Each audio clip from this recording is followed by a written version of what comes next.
What a wonderful video to start. So I'd like to welcome people to the Smiths Group Investor presentation. Today we're joined by Siobhan Andrews, who's the Head of Investor Relations, and Ana Pita de Vega, who's the Senior Investor Relations Manager. Questions are encouraged throughout this webinar and can be submitted via the Q&A box situated in the panel on the right-hand side of your screen.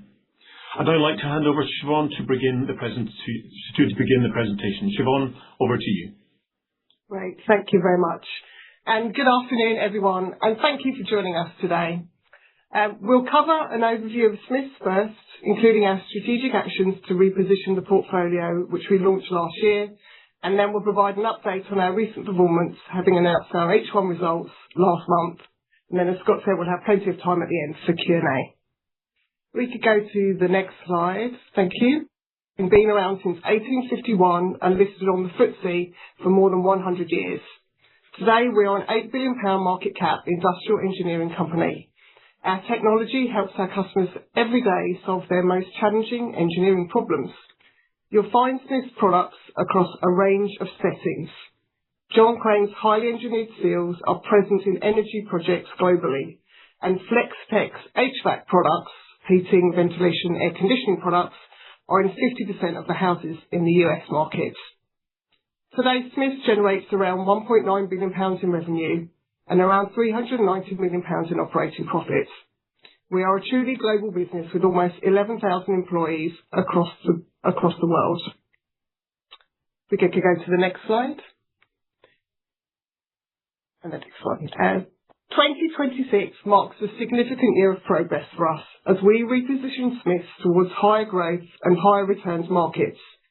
We are focusing Smiths on its high-performance technology businesses for efficient flow control and thermal solutions through John Crane and Flex-Tek.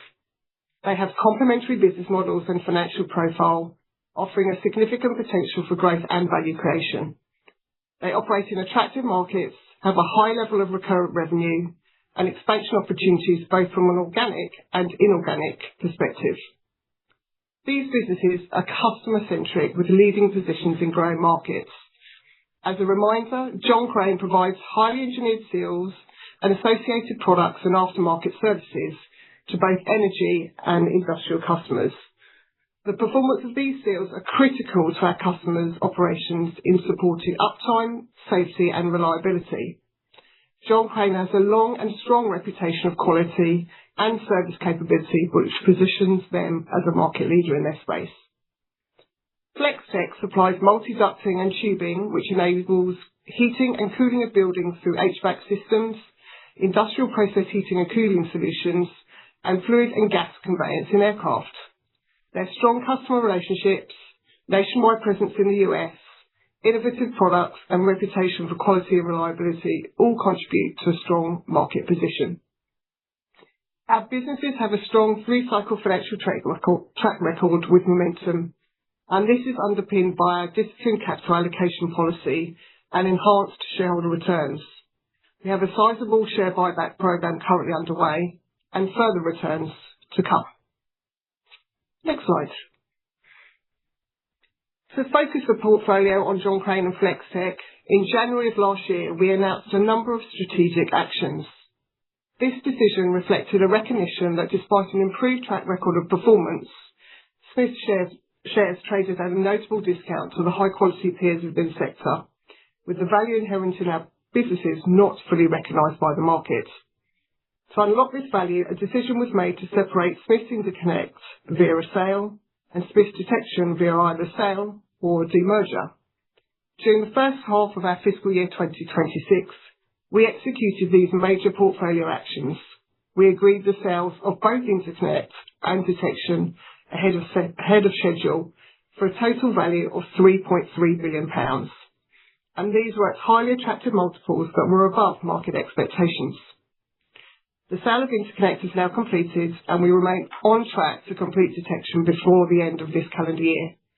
Both businesses have now been reported as discontinued operations in our results. Next slide. The proceeds from these two transactions support substantial capital returns. We have already begun returning the Interconnect proceeds through a £1 billion share buyback program which we initiated in December last year, and that builds on the £500 million buyback that we completed prior to that. For the detection proceeds, we expect to return a further £1.5 billion. This will be through a combination of a structured return, either in the form of a tender offer or a special dividend, plus a further share buyback to continue through 2027. We look forward to sharing the details of this in due course. Our approach is consistent: invest for growth, allocate capital smartly, and then return surplus capital to shareholders efficiently. Next slide. Following the separation, Smiths will be a focused industrial engineering company. We specialise in high-performance technologies in flow control and thermal solutions. We hold leading positions in attractive market subsegments that are aligned with long-term structural megatrends. We are well regarded for the quality of our products, our technologies and solutions, and we are admired for our skills in customisation, customer service, and our ability to help solve customer problems. We have a portfolio of well-known leading brands with a reputation for innovative and reliable products. We have valued customer relationships, which together with our high-performing culture and a strong financial profile mean we are well positioned to grow faster than the markets in which we operate. Let me drill a little bit deeper into the growth opportunities in each of our businesses. If we go to the next slide. Around 60% of John Crane operates in the flow control segment of the global energy market, where growth is underpinned by demand for energy security, energy transition, and a continuing demand for efficiency and reliability. 40% of John Crane serves other industrial markets, such as mining and pulp and paper, which also enjoy similar characteristics. Our growth strategy for John Crane is focused on our strengths in downstream and midstream energy, where we see considerable runway before the world reaches peak oil and gas. We also have a leading position in energy transition and are well positioned to take advantage of the high levels of growth in areas such as hydrogen, geothermal and carbon capture and storage. In Flex-Tech, while the US construction market is soft in the near term, its future prospects remain favourable. We see increased demand for housing, which is expected to expand with population growth and the shortage of homes in the US market. In thermal solutions, the industrial electrification trend is a key driver supporting emissions reduction, improved safety and efficiency, and spans industrial markets. Demand is also underpinned by customers' desire to have a single, integrated, customised solution. Energy demand is also a key underpin, especially for higher performance and efficient heating and cooling. In aerospace, rising air travel is driven by increased trade, GDP and population growth, and this supports a continued increase in commercial aircraft production.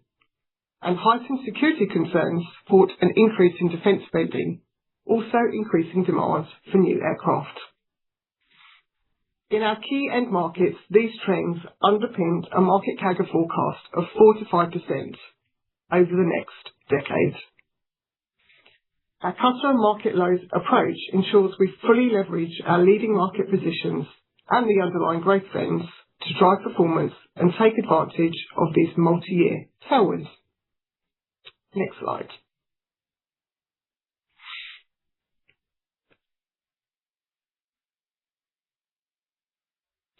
Our aim is to continue to deliver above-market growth over the medium term, underpinned by a resilient and recurring revenue base.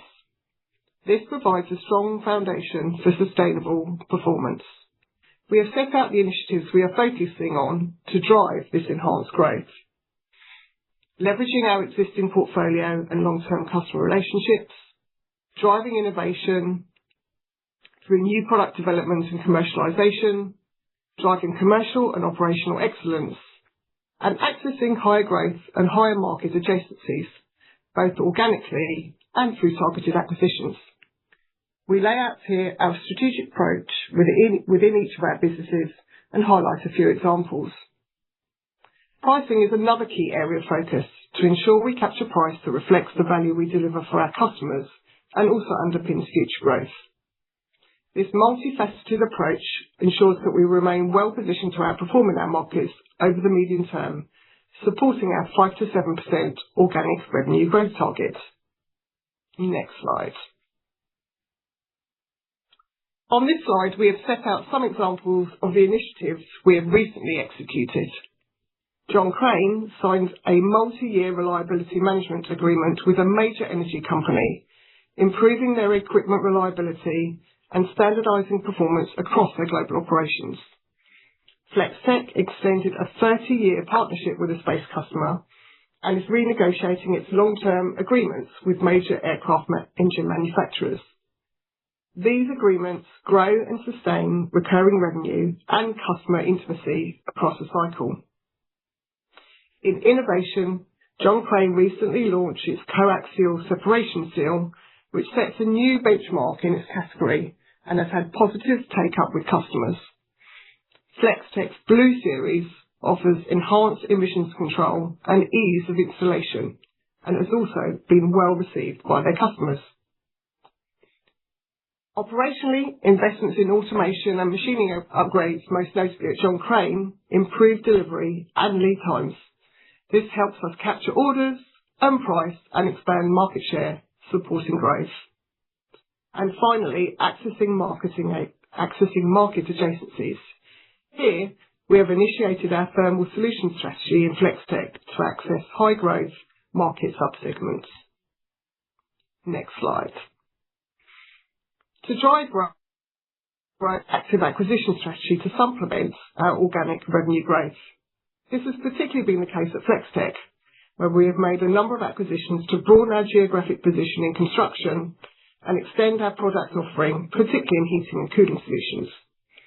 The combination of organic and inorganic growth has led to a more than 13% CAGR in revenue and the business more than doubling in scale since 2017. Our most recent acquisition was DRC, which completed earlier this month. DRC designs heat transfer and cooling solutions for data centres, general industrial, transit and energy. Strategically, it adds heat removal and cooling to Flex-Tek's industrial heat portfolio. It increases our addressable market and creates clear cross-selling opportunities for our heating technologies. It is aligned with data centre expansion and power backup applications, both attractive structural trends with a strong growth outlook. This is disciplined, accretive growth and aligned with our strategy of accessing high-growth market adjacencies. If we turn to the next slide, we're now going to look at margin. Supporting the delivery of our medium-term margin target is our acceleration plan. This encompasses discrete initiatives focused on delivering productivity and capability enhancements. We expect it to deliver £30 to £35 million of annualised benefits in fiscal year 2027 and beyond, for a total of £40 to £45 million of costs. Around half of those benefits are expected to be achieved this fiscal year. We highlight here some of the initiatives underway in both John Crane and Flex-Tek, and we are also working on programmes to maintain our central costs at 1.5 to 1.7% of revenue. These are all examples of our strategy in action that will propel us towards our medium-term targets. And on the next slide, we set out these targets. Organic revenue growth of 5 to 7%, EPS growth of more than 10%, operating margin of 21 to 23%, a return on capital employed above 20%, and operating cash conversion around 100%. We are reshaping Smiths into a focused, faster-growing, higher-margin company with clear growth pillars, higher returns, disciplined capital allocation, and substantial value creation potential.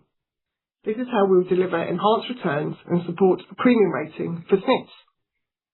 FY 2026 represents a transition year as we reposition the portfolio, and we remain confident in our ability to reach these enhanced through-cycle medium-term targets. We continue to make progress towards them, supported by our disciplined and balanced approach to capital allocation, which we set out on the next slide. This approach continues to support growth, returns, and balance sheet efficiency. We invest around 3 to 4% of revenue in RD&E, research, development and engineering, and 2 to 3% in CapEx, investing for future growth and efficiency. We invest in disciplined bolt-on M&A focused on our core and adjacencies to accelerate growth and create scale. We continue our track record of consistent dividend growth with recent increases of around 5%. We have a policy of returning surplus capital to shareholders. To date, we have completed £460 million of the planned £1 billion buyback, the interconnect proceeds, and we expect this to be substantially complete by the end of calendar year 2026, with the first tranche of £600 million by the end of this fiscal year, which finishes in July. A further £1.5 billion will be returned from the detection proceeds following the completion of the current programme and will continue through calendar year 2027. As I mentioned earlier, we'll update further on the precise mechanism and timing once the divestment completes. Our balance sheet remains strong and we remain committed to a solid investment grade credit rating. Next slide. Our performance rests on the same foundations that have driven us forward throughout our history of 175 years, as you saw in the video earlier. Firstly, product and service innovation that delivers reliability, efficiency and safety for our customers. Second, a high-performing culture with clear accountability and ownership. Third, operational excellence with our Smiths Excellence Framework driving continuous improvement to ensure lean and effective operational execution. And all of it underpinned by our Smiths values, which we have recently refreshed. And you can see here. These foundations are what bind us together to remain focused on delivering value for all our stakeholders. Let me now hand over to Anna, who will run through our recent financial performance. Thank you. Thank you, Siobhan. On this slide, the strengths that Siobhan has walked you through earlier have translated into impressive performance over the last 4 years. As you can see here, Smiths has built a track record of top-line growth with an average of around 7%, improving profit margins to around 19%, and strong return on capital employed in the low to mid-20s, all while maintaining strong cash conversion. We believe this financial profile, alongside the new medium-term targets illustrated earlier, command a premium rating for Smiths. Looking at the next slide, we will talk about our most recent financial performance for the first half of 2026.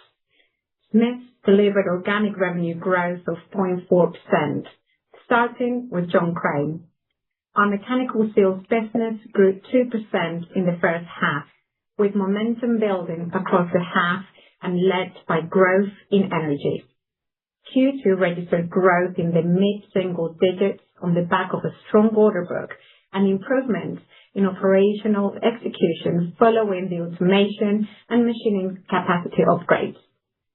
Performance in industrial was lower as a result of overcapacity in Chinese chemicals, partly offset by strength in mining and pulp and paper in the Americas. Aftermarket, which makes around 70% of revenue, was strong, with increased focus on reliability-based contracts. Sales of original equipment performed solidly, particularly in the US and Latin America. John Crane margin expanded 50 basis points to 23.2%, reflecting positive pricing, mixed benefits from higher aftermarket growth, and Smiths Excellence and Acceleration Plan benefits, offsetting a limited impact from US tariffs. Moving to Flex-Tek, these results exclude certain industrial businesses which have been classified as discontinued operations in a decision to focus the business on higher growth and higher margin subsegments. Organic revenue for the first half declined 2%, with acquisitions delivering growth of 3.4%. The decline in construction reflected a performance in line with the US residential construction market, which remained challenged, with housing starts and building permits still negative. The Thermal Solutions business declined largely due to the destocking of heat kits of a large customer. This was partly offset by the completion of a large ultra-high heat contract. Aerospace grew strongly at 10.1%, supported by a full and growing order book across both commercial and defense aircraft build programs. Operating margin was 20.4%, a 60 basis point decrease compared to last year. This reflected a negative drop-through from lower volumes, the completion of the higher margin ultra-high heat contract, and higher materials costs. This was partly offset by efficiency savings and the initial benefits from the acceleration plan. Moving to the next slide, we show the outlook for the year. First, it's worth noting that our guidance excludes any impact from the conflict in Iran and surrounding countries. Our main priority is the safety of our people who work in the region. As of the first half, the Middle East region contributed to around 7% of revenue, primarily in John Crane. We are mindful of the uncertainty these events bring, and we continue to monitor developments alongside the potential size and duration of any impact on performance. In March, we issued a newly defined outlook for Smiths as John Crane and Flex-Tek following the separations. We expect organic revenue growth of 3 to 4%, with second half weighted as originally expected. John Crane entered the second half with momentum, supported by a strong order book and a positive book-to-bill. In Flex-Tek, we expect a stronger second half, driven by continued strength in aerospace, supported by order book visibility and new contract positions. The pace of recovery in U.S. residential construction remains uncertain, and we are driving the business to try and outperform this market. Flex-Tek is well positioned to benefit when the market returns. We expect operating profit margin of around 20%, progressing nicely towards our new medium target range. This will be driven by operating leverage, benefits from the acceleration plan, and ongoing efficiencies from Smiths Excellence. Finally, we expect cash conversion to be around the low to mid 90s%, reflecting continued investment for growth and strong underlying cash position. Moving to the next slide. In summary, we have delivered excellent strategic progress, unlocking notable value in the portfolio. We have a strong financial track record and delivered a solid half, with momentum into the second half, also supported by a strong order book. We are deploying capital in a disciplined manner in growth and value accretive acquisitions, and see further opportunities on this front while enabling sizable capital returns. We are well positioned in structurally growing end markets with attractive demand trends, and are leveraging our strengths and capabilities to outperform this market growth. We are confident that Smiths is well positioned to continue unlocking significant value and enhance returns to shareholders. Thank you for listening. We are now to take your questions. Thank you so much to Anna and Siobhan for the presentation today. We've had a number of questions that have been pre-submitted and also submitted live. And just a reminder to people, if you'd like to ask a question, please do so by typing it into the Q&A box situated on the right-hand side of your screen. The first question that we're going to today is, what's the priority? Is it dividends, buybacks, or reinvesting? Okay, thank you for your question. As I laid out in our capital allocation policy, the primary route is to reinvest back into the business to continue to develop new products, support our customers, and underpin future growth. So sort of 3 to 4% in that product innovation and commercialisation, and then 2 to 3% in CapEx. Then on that, we will look for potential acquisition opportunities. Last year, I think we spent about £121 million on 3 acquisitions within Flex-Tek, and the DRC acquisition that we completed at the start of this month was £164 million. So we're spending in that sort of range in any typical year on small bolt-on acquisition opportunities in our core markets or in very close adjacencies. The dividend policy is a progressive one. So as I said, the last few years have been 5%, and we've been paying a dividend for more than 70 years, I believe it is. So consistent performance there. And then when we have surplus capital, we would essentially look to return it to shareholders. So with, notable buybacks currently underway, and more to come. So that's when we have some surplus capital. But the primary focus is driving growth within our businesses. Thank you, Siobhan. The next question is, what are the key growth drivers for Smiths Group in the coming years across its core segments, and how is the company positioning itself to take advantage of opportunities in the global energy transition? So I think I ran through quite a lot in detail of the sort of growth drivers. The trends that we're seeing within our markets, be that electrification, energy demand. Energy transition is indeed one of those trends that we're seeing that are structurally underpinning the demand and growth within our markets that will deliver that sort of 4 to 5% over the next decade. But we want to do better than that. So we're leveraging our own positions, whether that's our positions with our customers in terms of our products, to drive growth above that. So for example, within John Crane, for example, one of the areas that we are looking to push further into is reliability maintenance contracts to grow our aftermarket services and solutions there. Are there particular geographies that we are seeing a higher growth that we can sort of expand further into? Latin America is an area of strong growth at the moment. Are there industrial markets that we could be more strongly positioned in where there's better growth? So I think we're looking at our own portfolio as well to drive that growth. Within aerospace in FlexTech, we've been renegotiating some of our long-term agreements with aircraft manufacturers, which will help support future growth. In the construction market, which is somewhat challenged at the moment, we're really looking to ways to continue to underpin or improve our performance against that challenge backdrop by working with our distributors who we have very strong relationships. And again, looking at white spaces or geographies that we may be underrepresented in that we can sort of tap into to drive growth. Energy transition is quite an area of interest for us because it's growing faster than sort of typical energy demand. So I think we're well positioned. We have a strong pipeline of opportunities that we look at, particularly in carbon capture and storage, in hydrogen. We're well positioned in LNG, which some see as a transition fuel. Recently in our results in March, we highlighted a couple of key areas where we had some successes. A new carbon dioxide compression facility in North Wales, where they're basically taking carbon dioxide from industrial plants in the region and storing it in depleted offshore fields. So we were able to supply dry gas fields for that project. And then in the US, a geothermal power generation project. We provided a suite of sealing technologies for that.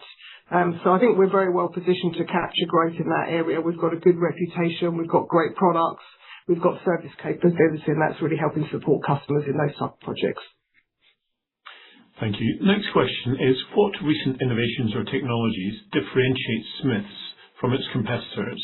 And could you provide an insight into the company's financial performance outlook for the next 1 to 3 years? Yeah, Anna, do you want to take the second one on performance outlook, and I'll just highlight a couple of technologies that we've been delivering on. So I mentioned a couple in the presentation.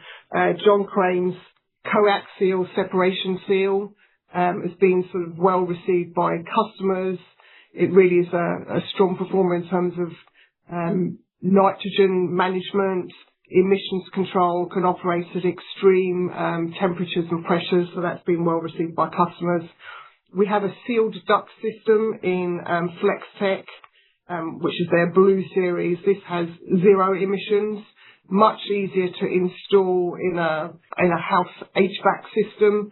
And when skilled labour is quite hard to come by, having something that's easy to install and ensure 0 emissions for the customer, the people who own the house, ultimately, is a key attraction for those. So there are a couple of examples of products that we've brought to market in the last year or so. Yes. And in terms of the financial performance outlook for the next few years, these really are backed by our track record that I illustrated earlier. So Smith has been boxed in history saying that it was a low growth company. And in the last 4 or 5 years, we've really demonstrated that we can really execute our strategy and our operations to make sure that we deliver consistent growth, which is really what underpins the medium-term targets that we outlined in the presentation. So over the next, maybe not 1 to 3 years, but over the next 3 to 5 years, well, medium term, we expect to grow in the 5 to 7%. We expect to deliver margins in the 21 to 23%.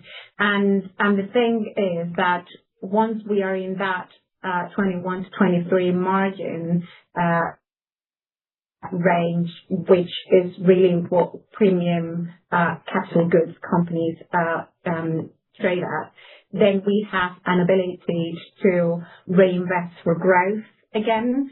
So from a business decision point of view, you could decide to increase margin further into the 24th or 25th, or think about what is market going to reward more for, which is growth. So we have that trade-off that we have, or that optionality or flexibility that we haven't had in the past. Thank you. Moving on to our next question. So Flex-Tek organic revenue was down 2%, with construction minus 5.8% and thermal solutions minus 7.8%. And in brackets here we've got customer destocking of heat kits. How far through the US construction destocking cycle are you? And what's your read on when the US housing market recovery inflects into Flex-Tek revenue? Well, that's the $64 million question, right? So the heat kits issue was primarily a one customer destocking effect. So the customer in question had increased their demand last year quite notably, and then it came off this year. So that destocking effect will unwind in the second half, will be much more muted in the second half. I think the crystal ball on when the construction market comes back is quite difficult to see through at the moment. I've just come back from the US doing marketing trip at East to West Coast, and even the investors there weren't quite clear when that picks up. I think there is a common view that the market needs new homes. There is a shortage of affordable housing, most notably in the US market. We predominantly sell into new builds rather than sort of retrofit. So there's a view that the market needs new homes. So longer term, we're well prepared for that, or well positioned for that. But exactly when it turns is quite difficult to predict. We monitor the key metrics we look at is mortgage rates. They dipped below the magic 6% for a matter of days, but have now sort of headed back north above them. So that makes affordability a key issue of discussion, both at a sort of micro level, but also a macro governmental level as well. We look at building starts, housing permits, and builders' confidence, and all three of those metrics have been quite challenged. So that's why we've been sort of quite cautious on the outlook there. As I mentioned in the presentation, we're looking, or Anna mentioned, I think, to drive growth in this challenged market by, making sure we're working closely with our distributors, looking into white spaces where there's opportunities. But it's quite difficult to predict exactly when it comes back, but when it does, we're well positioned. Thank you. Now, you are reshaping the business currently. In simple terms, what does Smiths look like in a few years' time? Yes. So in a few years' time, Smiths will continue to manufacture critical engineering products. It will still have a high proportion of aftermarket revenue. It will be more focused. It will be more resilient. It will have more stable cash flow generation. and it will continue to be a leader in the market as it has been. John Crane is market leader. We manufacture critical components in energy security. The demand trends are strong. So going forward, you would have a faster growing, more resilient, higher margin, higher returns company that with an ability to grow and demonstrate consistent execution. Thank you. Now, once the detection exit closes, Smiths becomes a pure John Crane and Flex-Tech story. How's the new Smiths investment proposition landing with long-only investors who bought Smiths as a diversified industrial? And do you expect much rotation in the share register? Interesting question. We have been out on the road meeting a lot of investors. I think in 2025 we increased the number of investor meetings we had by 50%. So there has been an awful lot of interest in the story as a result of the strategic actions that we have taken. I would say generally we have a supportive shareholder base. I think people appreciate the quality of the businesses and even the businesses we've exited.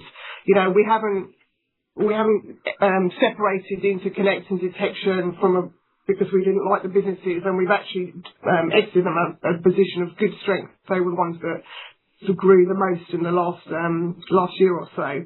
So there were strong quality businesses, but I think there was a reflection that the margin performance and returns performance of Smiths with 4 businesses was lower than the opportunity with just John Crane and Flex-Tech. So supportive shareholder base, a lot more interest given the change in the portfolio. And I think there was, there were some people who didn't want to diversify their investment in one stock across 4 different businesses. And like the focus now that the new Smiths brings to the portfolio. Inevitably, there will be people that have made a return because they've been long-term shareholders, more value-based oriented investors that may have exited. But we're seeing new people come onto the register. So we're excited to speak to new investors, meet with new prospective investors, and articulate the story. So there's been a bit of a shift, but I would say there's been a lot more interest in the story over the last 18 months, and new people coming onto the register, which is exciting for us. Thank you. And are there any plans for expansion into new markets or sectors? We like John Crane and we like Flex-Tech. There is no view of adding a third leg. So any investments we make, the inorganic opportunities, will be either in our core markets or in very close adjacencies. The most recent acquisition at Flex-Tech of DRC was actually in cooling technologies. We provide heating technologies, but ultimately a customer wants temperature management. They don't necessarily want heating or cooling. They just want the temperature at the right level. So that was a nice adjacency that we can now cross-sell our heating technologies into those customers and the cooling solutions vice versa. So the plan is to stay with where we know, where we've got strong products, strong relationships, great service capability. If you think about John Crane, it's got a vast network of service capability around the globe, which is one of our key calling cards. And we want to leverage those positions and invest in those and in close adjacencies. So there won't be a shift away from that in any way, great shape or form. Thank you. And what's the one thing... Sorry, I was just going to say, in terms of markets, maybe geographically, I think as I mentioned, or from a growth perspective, there may be geographies that we want to increase our exposure to. So from a geographic point of view, and if you think about the acquisition strategy in Flex-Tech, that has really been about geographic expansion. We're in the sort of, on the construction side, we're in the sort of southern states, and we've been pushing further northwards. With the acquisition of Duckpack we made last year, we moved more into California with the modular metal acquisition. So from a geographic play, yes, but in terms of end market exposure, not too far from our home core. Thank you. No problem at all. What is the one thing you'd say investors are missing about the story? Yeah, great question. So I think there are two aspects to that.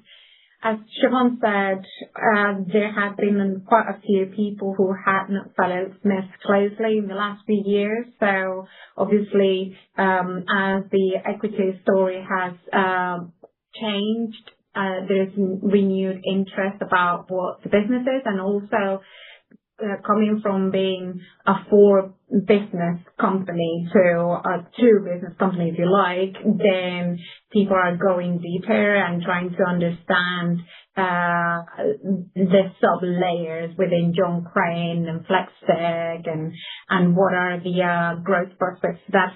And then in relation to that, there's still question marks of our growth targets. So some people have asked us for very detailed bridges on how we're going to deliver the 5% growth. Again, we are confident that we can achieve those levels of growth over this cycle, over the medium term. But there's people always ask for evidence about it. So it's a little bit of a wait and see for some people. That said, we, as Siobhan was saying, we have a very supportive shareholder base who are happy to support us as we go through this journey. Thank you. Next question is, what are the main risks currently facing the business, and how is management addressing them?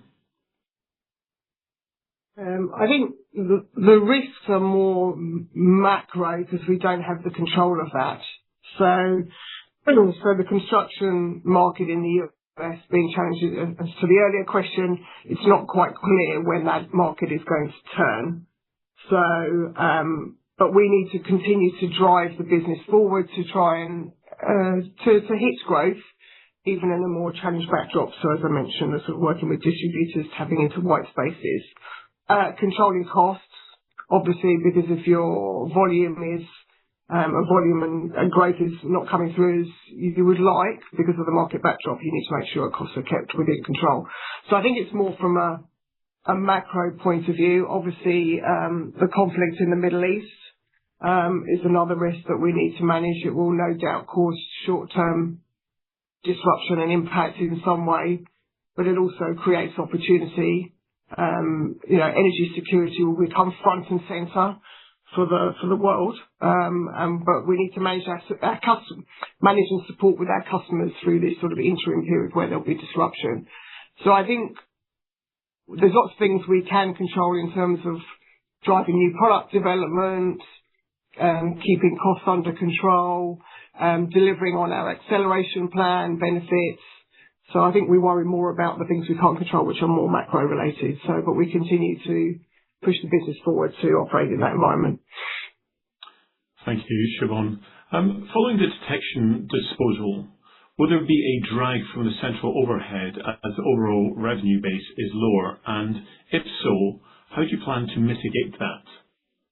Yeah, and that's one of the things the acceleration plan is poised to deliver on. So, as I mentioned in the presentation, the acceleration plan has got initiatives underway in John Crane and in FlexTech, but we've also got programs to address the central cost, because obviously if you go from 4 businesses to 2, you need to make sure that you have a centre light to support the smaller number of businesses within the portfolio.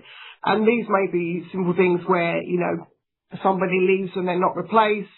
There are roles that get combined. So it is definitely something that we are focusing on. I think at the moment the central costs are about 2.3% of revenue, and we've made a commitment to keep or to maintain them at 1.5 to 1.7% of revenue going forward. So they're definitely part of the acceleration plan coming through. And that will be, of course, one of the drivers to get to our 21 to 23% margin target over the medium term. Thank you. Next question is, how does Smiths Group approach sustainability and ESG initiatives across its operations? So sustainability and also our Smiths Excellence, or our continuous investment improvement program, are more important than ever. About a year ago or so, we combined the functions of sustainability and Smiths Excellence, or continuous improvement, health and safety and culture under one leadership. This is because we recognize the importance of these areas and people working together to provide continuity and purpose in delivering the cultural objectives. We think it's a really powerful combination, and we have examples whereby the sustainability and continuous improvement working together in projects to deliver more efficient but also more sustainable processes. So building those connections and collaborations to leverage our core capabilities is key, and to enable consistent strategy execution to support our growth and drive performance. From a sustainability point of view, we are committed to have net zero by 2040 for Scope 1 and 2, and by 2050 for Scope 3. Our targets and plan have been validated by SBTi, and last year we made very good progress on all of the metrics. We also have AAA rating from MSCI and a really good rating Sustainalytics at 29.4, and we are ISS Prime rating. Our executive team is deeply involved in this. Their remuneration is linked to energy reduction. And from a health and safety point of view, for example, is the first item on the agenda that we discuss at every monthly operating review. So that and STEM talent is something that our CEO is particularly keen on fostering. Thank you, Anna. Next question is, are you quietly positioning the company to be broken up or taken over?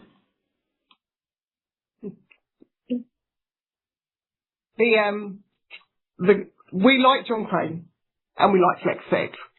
We see opportunities to drive growth in both the businesses. We see opportunities to expand margin, improve returns, and we see inorganic opportunities. We have a pipeline of opportunities that we look at on the M&A side to enhance those businesses.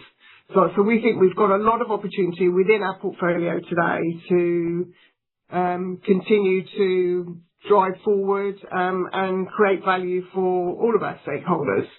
So that is our focus, and that's what we're sort of all working towards. So that is the primary plan A, to work towards delivering the opportunity set within our portfolio. Now, of course, the decision to divest Interconnect and Detection, that's not an easy decision to make. It's actually interesting that our CEO ran both those businesses at different times. So there's a sort of emotional pull towards those businesses, but ultimately made the right, rational, value-creative decision for the business. If you look at where the Smith share price was trading, it was probably around 9 or 10 times EBITDA, and we're now trading 13-ish sort of times. So we've already improved the value creation by making that announcement. As I said, we've got a lot of opportunities to deliver in the portfolio today. The board is very much supportive of that decision. We will make the right value-based decisions going forward, but the plan A is to take Crane and FlexTech, John Crane and FlexTech forward and deliver on the opportunity set within those two businesses in terms of growth, margin returns, and improved margin. Thank you. Now we're moving on to our final question for today. If you have any further questions, please email the team, who will respond to any questions that weren't covered this afternoon. The question is, what is the natural peer group for new Smiths? To extend it, it is more skewed to the US, or would you consider moving the listing to the US, as we have seen with other UK-listed companies? Yeah, so, I mean, our natural peer group, I mean, if you look at most industrial companies, they've got a diversity of end markets and products that they focus in, so there's not always natural peer groups. We have peers for John Crane, and we have peers for Flextech. I know we often get compared to the other UK-listed peer companies because we're competing for capital with those businesses. So there's not sort of one company that you can necessarily point to. Interestingly, despite us moving from 4 businesses just to 2, the proportion of our revenue which is exposed to the US market doesn't change dramatically. It's in the sort of mid-40s% sort of level. We look at all value-creating opportunities and potential. So, of course, the board has considered whether moving a listing would be the right thing to do, because that's one of the opportunities that other companies, as you said, have tapped into. For us, we like the UK as a home market. Just by shifting your home market from here to here doesn't necessarily see you naturally get an uplift in valuation multiples. And indeed, there are UK-listed companies that trade at substantially higher multiples than where we are trading at. We have a lot of nice, lovely UK-based shareholders that will potentially not be able to own us in the US market. And if we move to the US market, we would be a much smaller company in a bigger pond, but we'd be competing with a lot more industrial peers. So, of course, it's something we look at. There are no plans to change it. We like where we are, but of course it's something the board keeps in mind. Thank you. Siobhan, with no further questions at the moment, so maybe if I could head back to you, Siobhan, for any closing remarks. Right, I just wanted to say thank you very much for listening. Thank you very much for your questions. Please feel free to reach out to myself and to Anna if you have any further follow-ups or would like to engage with us further. And thank you very much for hosting us. Thank you. Thanks very much. I'd like to thank Anna and Siobhan for joining us today. That concludes the Smiths Group investor presentation. If you could please take a moment to fill in the short survey following this event. The recording of the presentation will be made available on Engage Investor, and I hope you've enjoyed today's webinar. Thanks very much for your time today.